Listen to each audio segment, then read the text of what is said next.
결혼한 지 1년이 넘었는데도 아내가 아이를 가질 생각을 하지 않고 있었습니다. 그러자 시어머니는 걱정스러워서 며느리에게 타일렀습니다. 야, 너희들이 아이를 낳지 않으면 나중에 늙음하게 굉장히 처량하게 될 거야. 그러니까 미리 아이를 낳고 키워라. 얘기를 했습니다. 그랬더니 며느리가 뭐라고 대답하냐면, 어머님, 아이를 안 낳으면 늙음하게 처량하게 지낼 수도 있는데 만약에 아이를 낳고 키운다면 아마 속을 속이고 힘들어서 늙을 때까지 살지도 못할 수도 있어요. 그랬다고 합니다.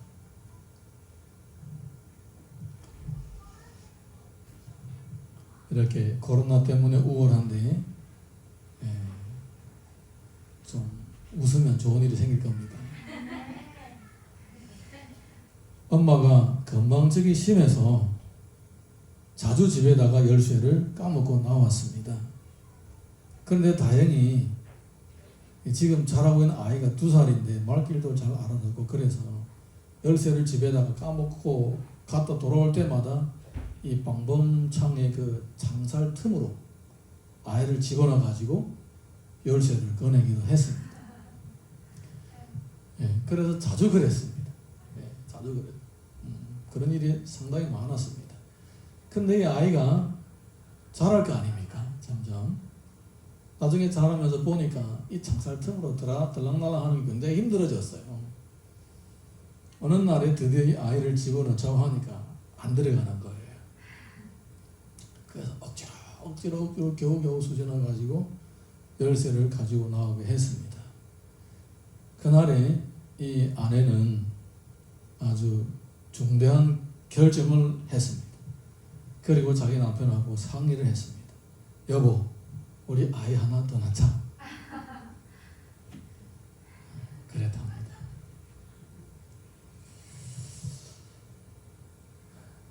웃으면 복이 찾아옵니다. 사랑하는 성도 여러분, 기독교 역사는 생명을 낳는 역사입니다.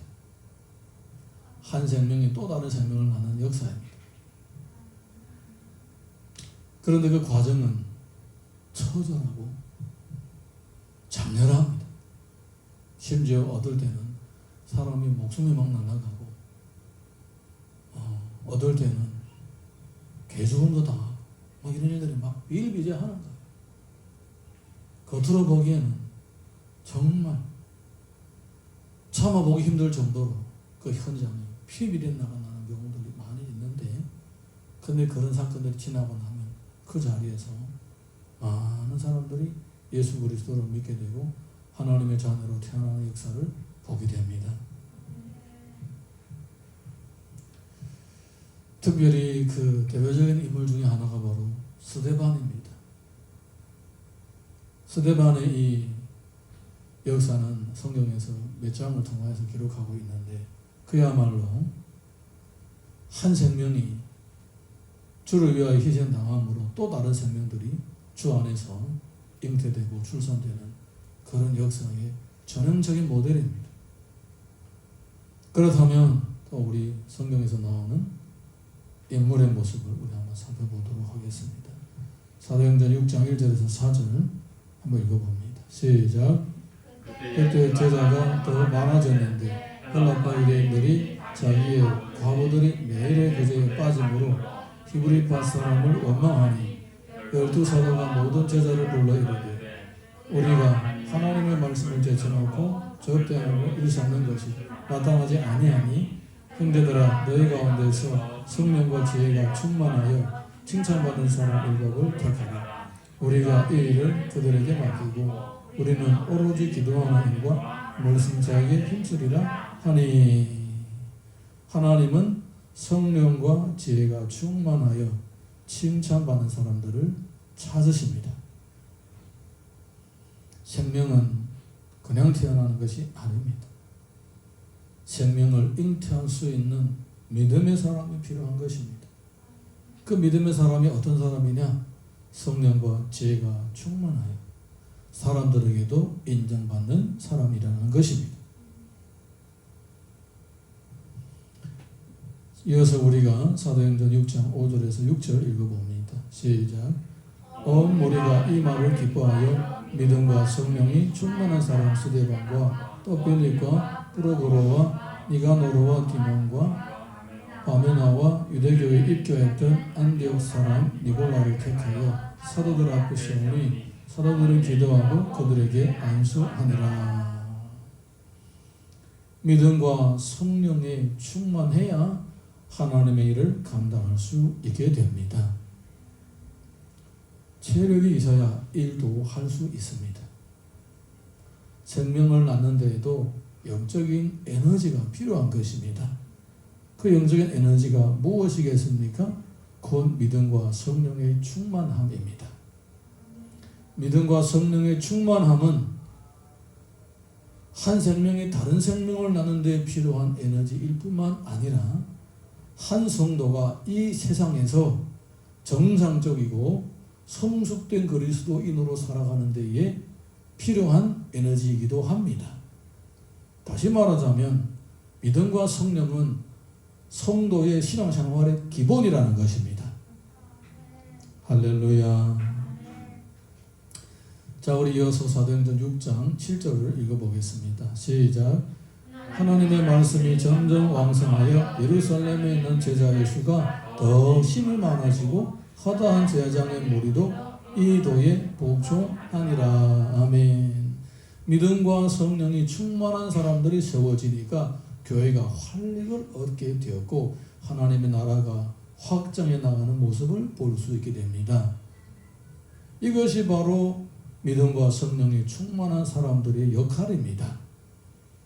우리 자신이 믿음과 성령으로 충만하게 되면 내게서만 그치는 것이 아니라 내게 부어진 그 하나님의 은혜가 나의 삶을 통하여 내 주변에 가까이에 있는 사람들로부터 시작해서 점점 멀리 그 은혜가 퍼져나가기 시작하는 것입니다. 할렐루야. 그래서 믿음과 성령의 충만함은 성도의 신앙의 기본이자 또 하나님 나라의 확장에도 유익이 되는 것입니다. 자, 이렇게 믿음과 성령이 충만한 스데반은 하나님께서 교회를 통하여 자신에게 맡겨준 사역을 잘 감당할 수 있게 되었습니다. 그런데 스데반의 사역은 구제의 일에만 머물러 있었던 것은 결코 아니었습니다. 구제는 재물을 보는 일입니다. 돈을 모으고 또 돈을 어렵고 힘든 사람들을 찾아내고 그들을 돌봐주면서 원망과 불평이 없게 골고루 섬기는 일이었습니다. 그런데 그 일을 맡았다고 해서 그 일만 했던 것은 아니었습니다. 왜냐하면 한 성도에게 있어서 신앙의 본분은 바로 다른 생명을 낳는 것이기 때문입니다. 사도행전 6장 8절에서 10절 보게 되면 이런 기록이 있습니다. 자, 읽어봅니다. 시작. 스데반의 은혜와 권능이 충만하여 큰 기사와 표적을 민간하게 행하니 이른바 자유민들 즉 구레네인, 알렉산드리아인, 기리기아인, 아시아에서 온 사람들의 회당에서 얻은 자들이 일어나 스데반과 더불어 논쟁할세 스데반의 지혜와 성령으로 말함을 그들이 능히 감당하지 못하여. 스데반은 교회에서 맡은 사역으로 공식적으로 맡은 사역만으로 만족하지 않았습니다. 그에게는 강력한 성령의 권능이 나타났습니다. 큰 기사와 표적이 따랐습니다. 그에게는 무슨 얘기입니까? 그에게는 성령이 지금 충만하다라는 것입니다. 사도행전 1장 8절 보게 되면 오직 성령이 너에게 임하시면 너희가 권능을 받고 이렇게 얘기하고 있습니다. 스데반은 하나님의 공식적인 일을 맡기 전에부터 이미 이렇게 증인의 삶을 살았던 것을 볼 수가 있습니다. 하나님은 모든 성도들을 증인으로 부르셨습니다. 아멘입니까? 그 증인이라는 말은 무슨 말이냐?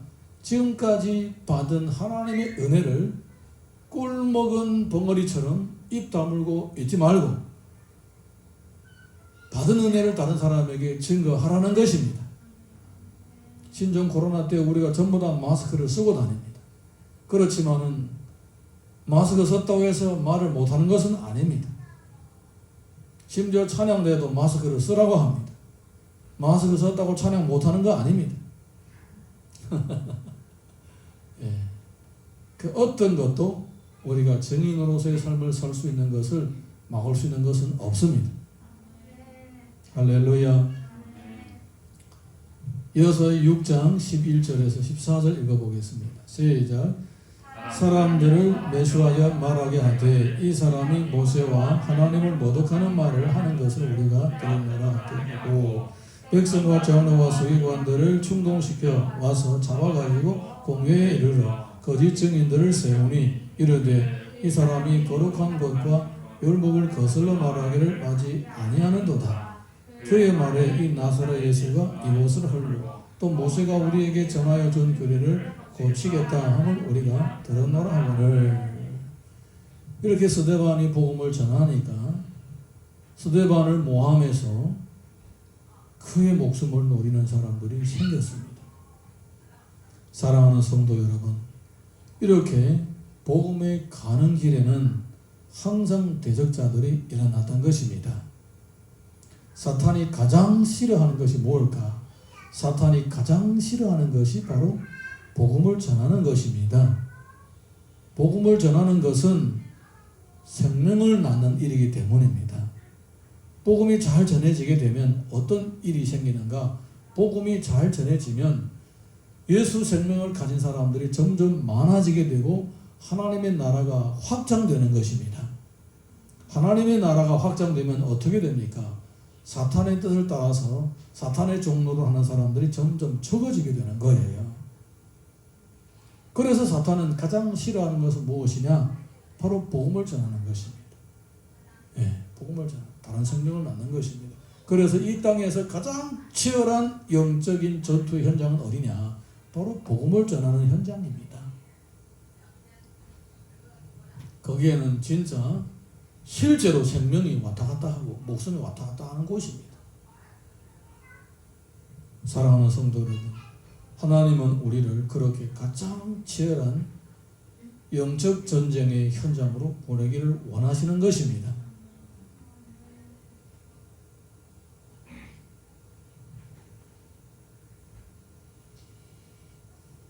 (6장 15절) 읽어봅니다. 시작. 공회 중에 앉은 사람들이 다 스데반을 주목하여 보니 그 얼굴이 천사의 얼굴과 같더라.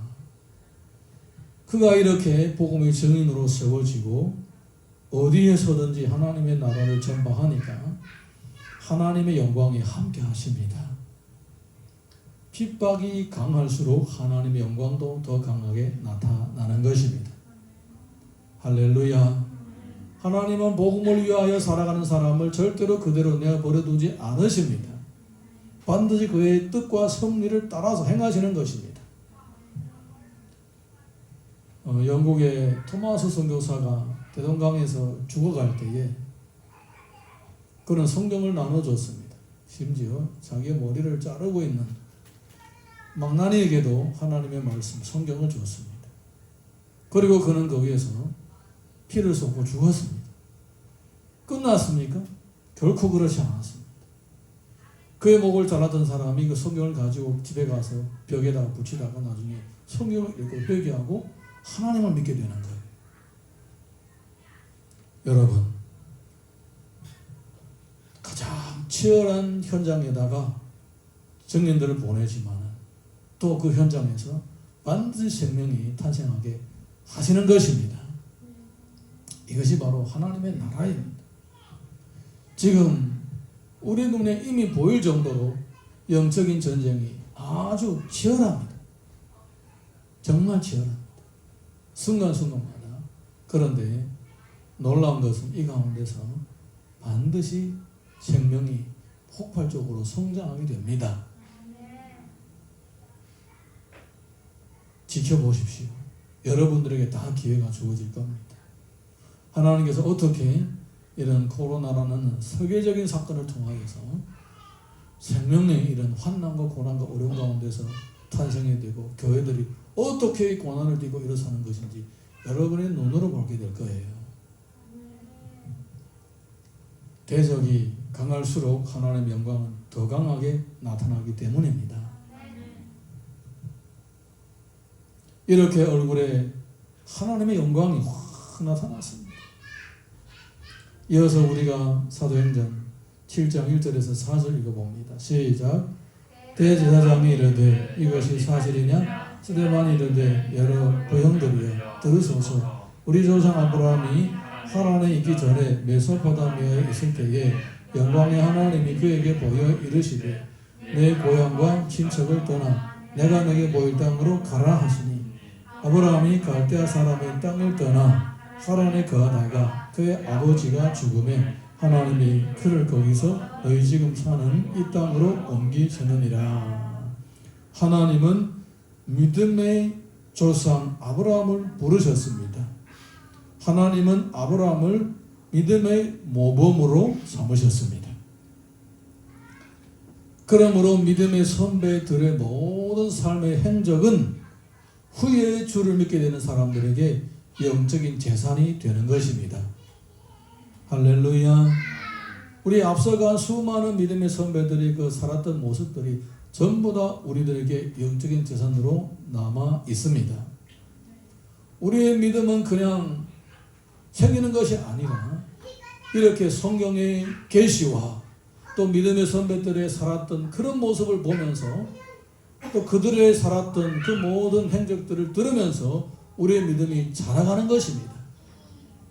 어느새 나도 이렇게 믿음의 사람으로 성장하게 되고 열매를 맺게 되는 것입니다. 할렐루야.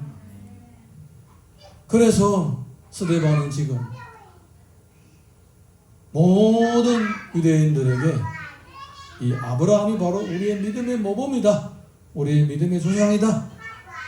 그는 우리에게 좋은 믿음의 아름다운 전통과 유산을 남겨줬다. 이렇게 얘기를 하는 것입니다. 이어서 우리가 사도행전 7장 5절에서 7절 읽어봅니다. 시작. 여기에 발붙일 만한 땅도 유업으로 주지 아니하시고 다만 이 땅을 아직 자식도 없는 그와 그의 후손에게 소유로 주신다 약속하셨으며 하나님이 또 이같이 말씀하시되 그 후손이 다른 땅에서 나그네가 되리니 그 땅 사람들이 종으로 삼아 400년 동안을 괴롭게 하리라 하시고 또 이르시되 내가 심판하리니 그 후에 그들이 와서 이곳에서 나를 섬기리라 하시고. 아멘. 하나님은 아브라함에게 땅과 자손의 약속을 하셨습니다. 하나님은 이와 같이 믿음의 계보를 이어가는 사람들에게 땅과 자손의 축복을 주십니다. 그거를 가리켜 아브라함의 복이라고 합니다. 하나님의 나라를 이어가는 이 영적인 복을 받은 사람에게 그 하나님의 나라를 이루어 갈 수 있도록 땅도 주시고 재물도 주시고 건강도 주시고 자녀도 주시는 것입니다. 할렐루야. 이어서 우리가 사도행전 7장 8절 보게 되면 이런 기록이 있습니다. 시작. 할례의 언약을 아브라함에게 주셨더니 그가 그 이삭을 낳아 여드레 만에 할례를 행하고 이삭이 야곱을 야곱이 우리 12조상을 낳으니라. 하나님은 아브라함에게 할례의 약속을 주셨습니다. 믿음이 있는 아브라함에게 너는 믿음의 사람이요 너는 복을 받을 것이다. 증거는 뭐냐? 바로 할례라는 것입니다. 그래서 할례를 행했습니다. 할례를 받아야 복을 받는 것이 아니라 복을 받을 사람이라는 증거로 할례를 주신 것입니다.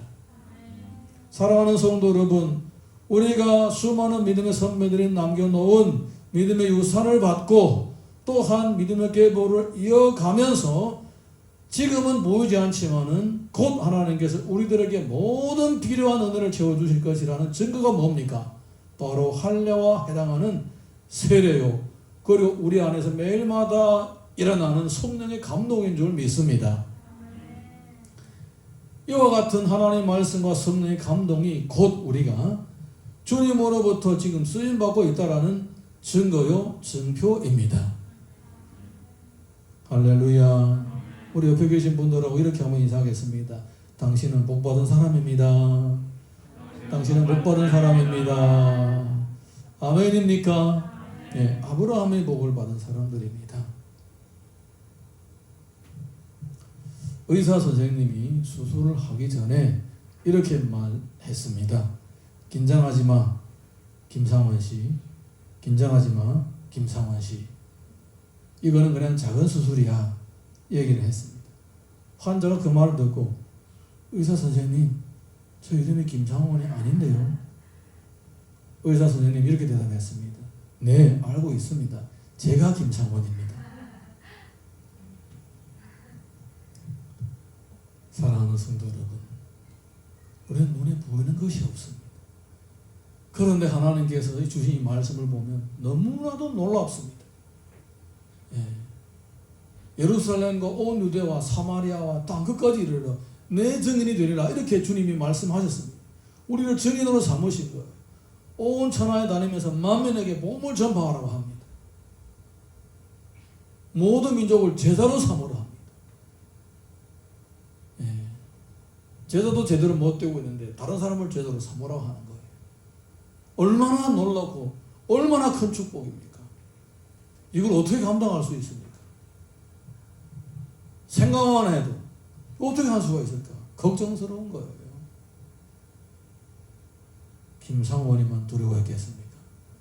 우리도 두려운 거예요. 심지어 주님은 때로는 우리를 가장 치열한 영적인 전투 현장에다 보내셔서 언젠가 내 목숨도 날아갈 수 있다라는 그런 상황에도 몰아넣을 수도 있는 거예요. 사랑하는 성도 여러분, 이것이 바로 하나님의 나라입니다. 할렐루야. 하나님의 나라는 매일마다 달콤한 꿀방울만 떨어지는 것이 아닙니다. 때로는 주님의 쓴 잔도 있는 거예요. 꼭 기억하시기 바랍니다. 하나님의 달콤한 꿀방울 같은 말씀을 받을 때에 감사함으로 받고, 때로는 내가 헌신해야 되고, 때로는 내가 전력 질주해야 되며, 때로는 내가 온갖 노력을 다하고 죽을 고생을 할지라도 주님이 부르심이라면 흔쾌히 받아들일 수 있기를 주님의 이름으로 축복합니다. 조상들은 이렇게 믿음으로 열심히 살았는데, 그러면 눈에 보이는 이 사람들은 어떻게 살았는가? 사도행전 7장 39절에서 41절 보겠습니다. 시작. 우리 조상들이 모세에게 복종하지 아니하고자 하여 거절하며 그 마음이 도리어 애굽으로 향하여 아론더러 이르되 우리를 인도할 신들을 우리를 위하여 만들라. 애굽 땅에서 우리를 인도하던 이 모세는 어떻게 되는지 알지 못하노라 하고, 그때 그들이 송아지를 만들어 그 우상 앞에 제사하고 자기 손으로 만든 것을 기뻐하더니, 이스라엘 백성은 하나님의 인도하심보다도 우상을 좋아했습니다. 왜냐하면 하나님의 인도하심은 그냥 말씀으로 주어지기 때문에 눈에 보이지도 않고 손에 잡히지도 않습니다. 그래서 그들은 손에 잡히고 눈에 보이는 우상을 더 좋아했던 것입니다. 뭔가를 봐야 시름이 놓이고 뭔가 손에 잡혀야 시름이 놓이는 것입니다. 이런 인간의 연약함 때문에 그들은 귀에 들려지는 확실한 하나님의 말씀임에도 불구하고 따르기를 더디했던 것입니다. 이어서 우리가 사도행전 7장 42절에서 43절 읽어보겠습니다. 시작. 하나님이 외면하사 그들을 그 하늘의 군대 섬기는 일에 버려두셨으니 이는 선지자의 책에 기록된 바 이스라엘의 집이여 너희가 광야에서 40년간 희생의 제물을 내게 드린 일이 있었느냐? 몰록의 장막과 신 레팜의 별을 받았으며 이것은 너희가 절하고자 하여 만든 형상이로다. 내가 너희를 바벨론 밖으로 옮기리라 함과 같으니라. 이렇게 이스라엘의 전체 역사를 보게 되면 항상 이렇게 눈에 보이는 것만 쫓아다녔다라는 것입니다. 뭔가를 봐야 되고 뭔가를 잡아야 돼야 이 마음이 든든한 거예요. 하다못해 우상이라도 붙잡고 있어야 마음이 든든한 거예요. 하나님의 말씀을 못 믿는 거예요. 예. 하나님의 말씀. 그러다 보니까 이들이 우상을 섬김으로 결국은 그들은 하나님으로부터 징계를 받아 바벨론으로 잡혀가게 되었던 것입니다. 뭔가 있어야, 뭔가 소유를 하고 있어야 마음이 든든하다는 이것은 인간의 연약함을 가장 잘 드러내는 현상입니다. 여러분, 이것을 극복해야 됩니다.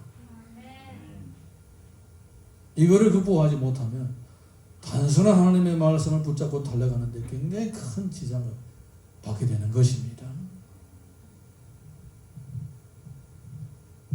통장에 마이너스가 나올지라도, 나를 돕는 사람이 한 사람도 없을지라도 하나님이 말씀하시면 할렐루야 아멘, 주님의 인도하심을 따를 수가 있어야 됩니다.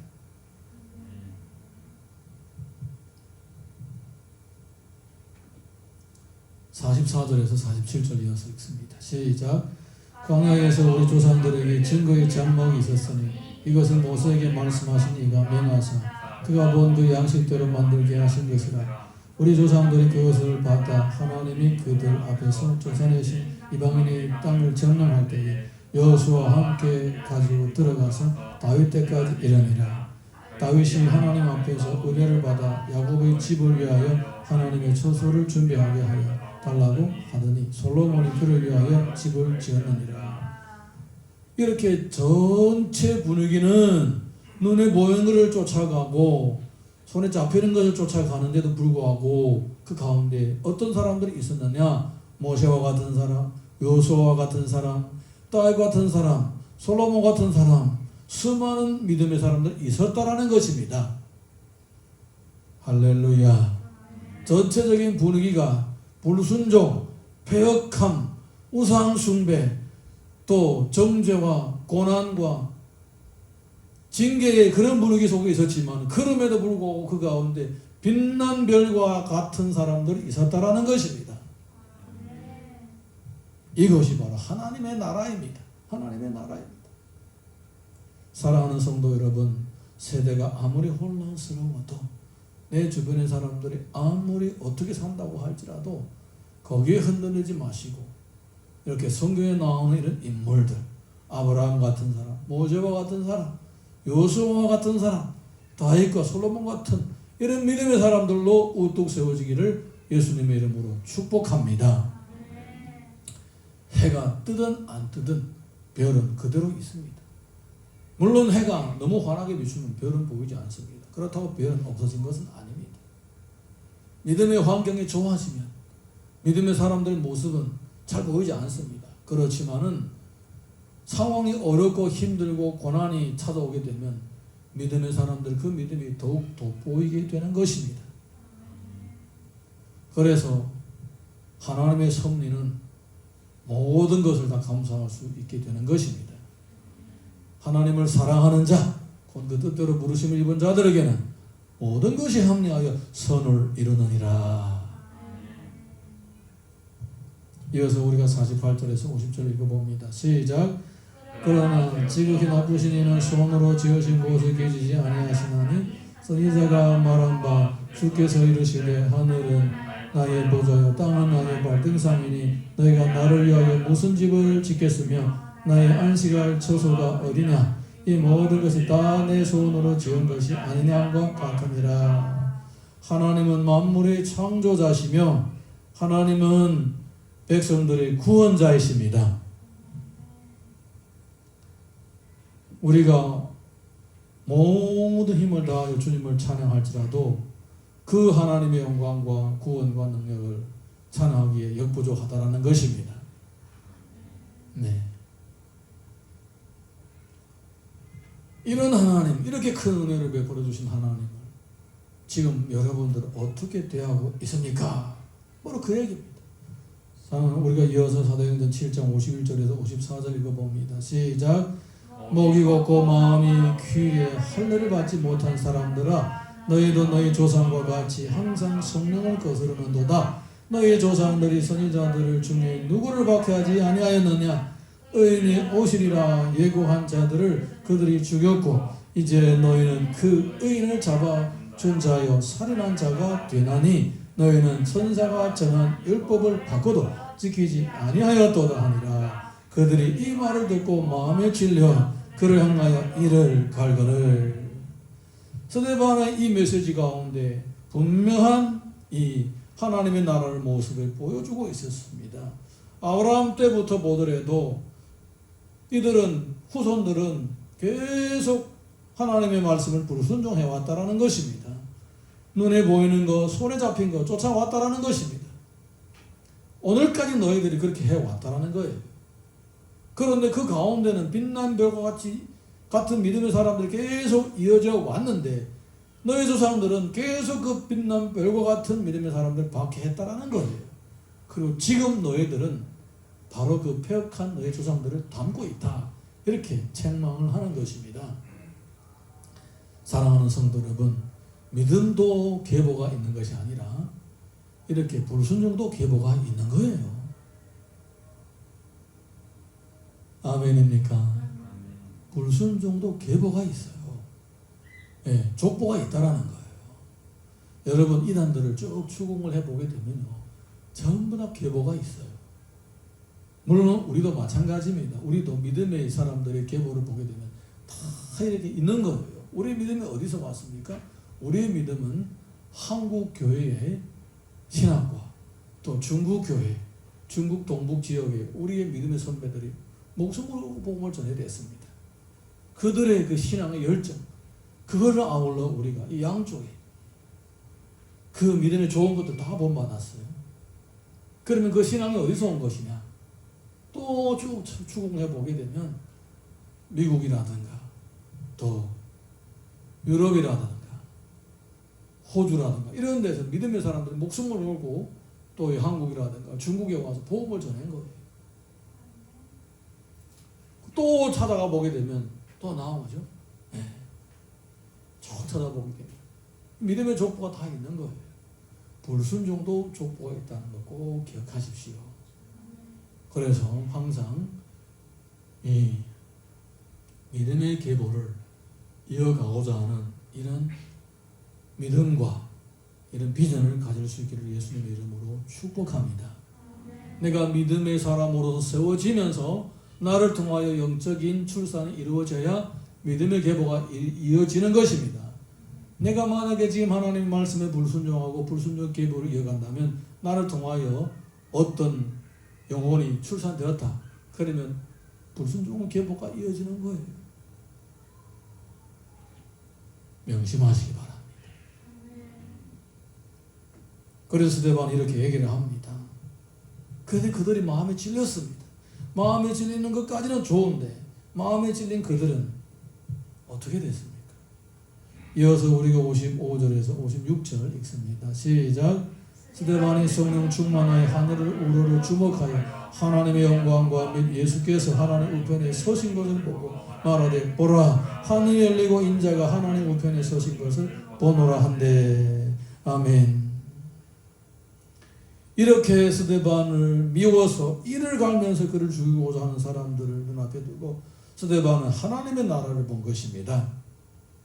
하나님은 이렇게 자신의 충성된 종들에게 하나님의 나라를 보여주십니다. 이때뿐만 아닙니다. 항상 그렇게 하셨습니다. 사랑하는 성도 여러분, 현재 받던 고난은 장차 우리에게 나타날 영광과 좋게 비교할 수도 없습니다. 하나님께서 우리들에게 주신 영광은 지금 우리가 받고 있는 모든 고난과 어려움과 힘든 것을 다 지워버릴 수가 있습니다. 뿐만 아니라 지우고도 남습니다. 할렐루야. 그러니까 우리가 믿음을 가지고 확신을 가지고 나의 생명을 통하여 또 다른 생명을 낳는데 넉넉하게 헌신할 수가 있게 되는 것입니다. 이렇게 하나님께서는 저를 위하여 끝까지 충성하는 스데반에게 장차 될 일을 보여주셨습니다. 예수님이 보좌에서 서셨습니다. 예수님께서 보좌에서 서실 정도로. 여러분, 이 어떤 장면입니까? 어떤 사람이 아주 멋있는 음악을 연주했다. 그러면 예의상의 모든 사람들 어떻게 합니까? 박수를 합니다. 박수뿐만 아니라 기립박수. 서서 박수를 합니다. 어떤 사람이 강연을 했는데 너무나 감동이 온다. 정말 타당한 말씀입니다. 그러면 박수를 하는데 앉아서 박수하지 않고 기립박수를 합니다. 사랑하는 성도 여러분, 스데반이 순교를 앞두고 있을 때 예수님께서 기립박수 하셨습니다. 주님께서. 할렐루야. 예, 스데반에게는 순교의 영광이 기다리고 있었던 것입니다. 여러분, 주님을 위하여 어떤 고난을 받아본 적이 있습니까? 주를 위하여 어떤 시련을 겪어본 적이 있습니까? 하나님은 다 기억하고 계십니다.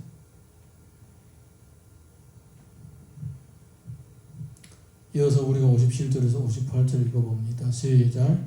그들이 큰 소리를 지르며 귀를 막고 일제히 그에게 달려들어 성 밖으로 내치고 돌로 치시 증인들의 옷을 벗어 사울이라 하는 청년을 발 앞에 두니라. 이렇게 스데반을 잡아가지고 성 밖에 내치고 던져버리다는 겁니다. 사람들이 우르르 모여서 스데반을 끄집어다가 밖에다 던져버렸습니다. 그리고 거기다가 돌을 던집니다. 스데반이 선 자리는 돌무더기가 되어버렸습니다. 거기에 누가 있었습니까? 사울이라는 청년이 있었습니다. 그런데 이것이 바로 새로운 생명이 잉태되는 과정이었다는 겁니다. 한 순교자의 한 순교자가 피를 흘리고 있을 때에 다른 생명이 지금 잉태가 되고 있었다는 거예요. 이게 바로 하나님의 나라입니다. 내가 복음을 위하여 고난받고 힘들고 땀을 흘리고 있을 때에 생명이 잉태되고 있다는 거예요. 전혀 알 수가 없지만 하나님은 역사하고 계시는 거예요. 이어서 우리가 59절에서 60절 읽습니다. 시작. 그들이 돌로 스데반을 치니 스데반은 부르짖어 이르되 주 예수여 내 영혼을 받으시옵소서 하고 무릎을 꿇고 크게 불러 이르되 주여 이 죄를 그들에게 돌리지 마옵소서 이 말을 하고 사니라. 아멘. 스데반은 마지막 순간까지 핍박자들을 위하여 기도하고 세상을 떠났습니다.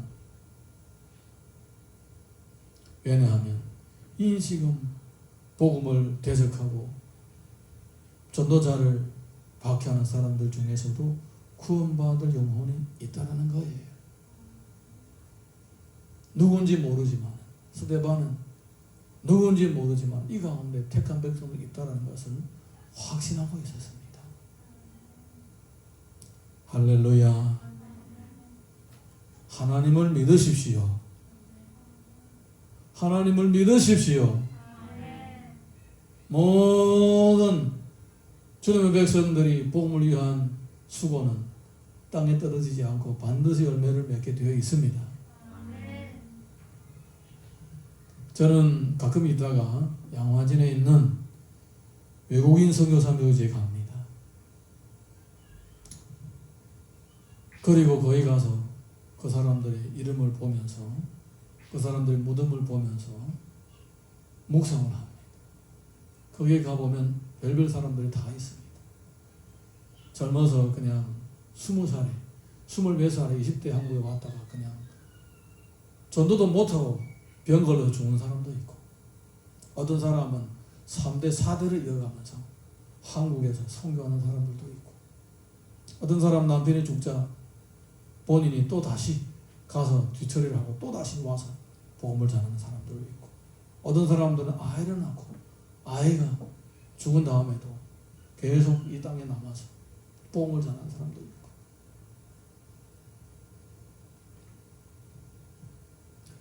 그런 사람들이 그 희생과 선교의 피가 있었기 때문에 오늘날 한국 교회에 부흥이 있었던 것입니다. 사랑하는 성도 여러분, 지금 이 시대가 바로 선교자의 피가 필요한 시대입니다.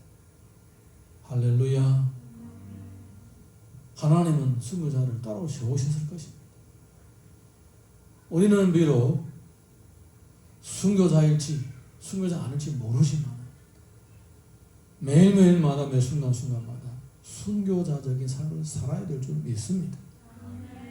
주님 원하신다면 언제든지 수고와 헌신과 땀 흘림을 마다하지 않고 달려갈 수가 있어야 된다는 겁니다.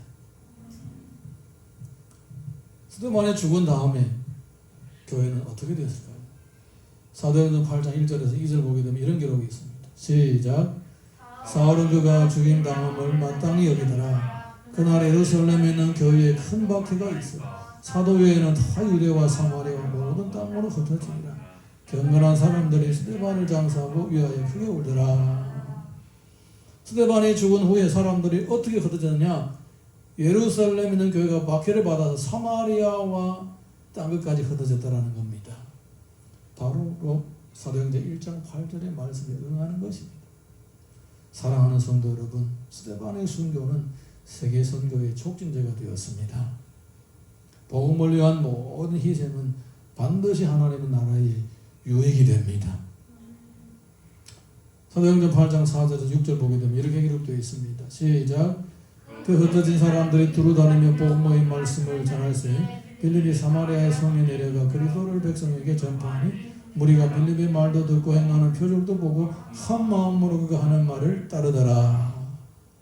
흩어진 사람들이 야 복음을 전하다가 우리도 개죽음 당할 수도 있다.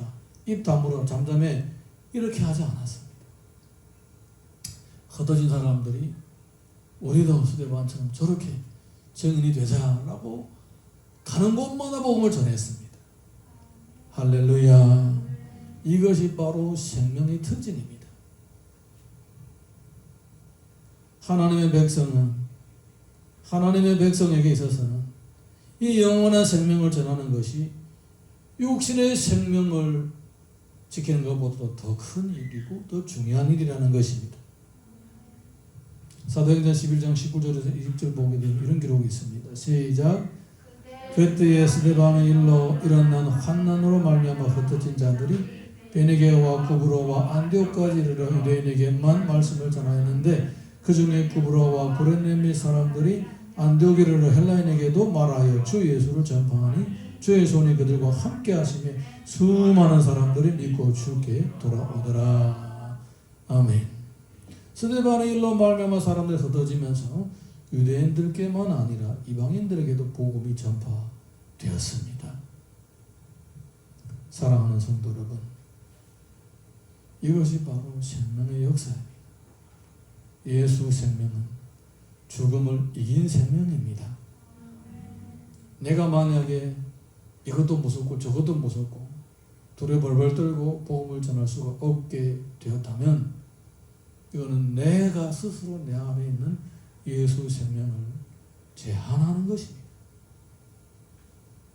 예수 생명은 반드시 죽음의 두려움을 물리치고 내 안에서 강력하게 역사하셔서 복음을 전할 때 기적과 표적이 나타나게 됩니다. 마가복음 8장 35절 보게 되면 이런 기록이 있습니다. 시작. 누구든지 자기 목숨을 구원하고자 하면 잃을 것이요 누구든지 나와 복음을 위하여 자기 목숨을 잃으면 구원하리라. 육신의 생명을 보존하는 것도 정말 중요한 일입니다. 그런데 육신의 생명을 보존하는 것은 절대 가치가 아닙니다. 왜냐? 모든 사람은 죽게 되기 때문입니다. 안 죽는 사람이 없습니다. 언젠가 죽게 됩니다. 안 죽겠다고 발버둥 쳐도 때가 되면 하나님이 목숨을 걷어가시면 그냥 죽는 거예요. 그렇기 때문에 육신의 목숨을 보존하는 것은 절대 가치가 아니다라는 거예요. 아멘입니까? 여러분, 육신의 생명을 연장하려고 인생 전부를 쏟아부으면 그 인생은 패배하게 됩니다. 그렇지만은 이 영원한 생명을 보존하고 믿음의 다음 세대를 만들어가기 위하여 내 생명까지도 아끼지 않는다면 이 영원한 생명은 점점 더 확산하게 되고 나도 그 영원한 생명 가운데서 하나님 앞에 상급을 받게 되는 것입니다. 예수님께서 그렇게 하셨습니다. 그리고 스데반과 같은 일은 믿음의 선배들도 그렇게 했습니다. 나중에 베드로도 또 이 현장에서 박해하다가 나중에 사도가 된 사울도 바울도 마찬가지로 다 그렇게 갔습니다. 시대가 좋으면 전도자들을 죽기까지 박해하지는 않지만 시대가 악하면 악할수록 복음에 대한 저항 세력은 점점 더 악해지는 것입니다. 그런데 놀라운 것은 복음을 저항하는 악한 세력들이 강하면 강할수록 하나님의 영광은 더 강하게 나타나는 거예요.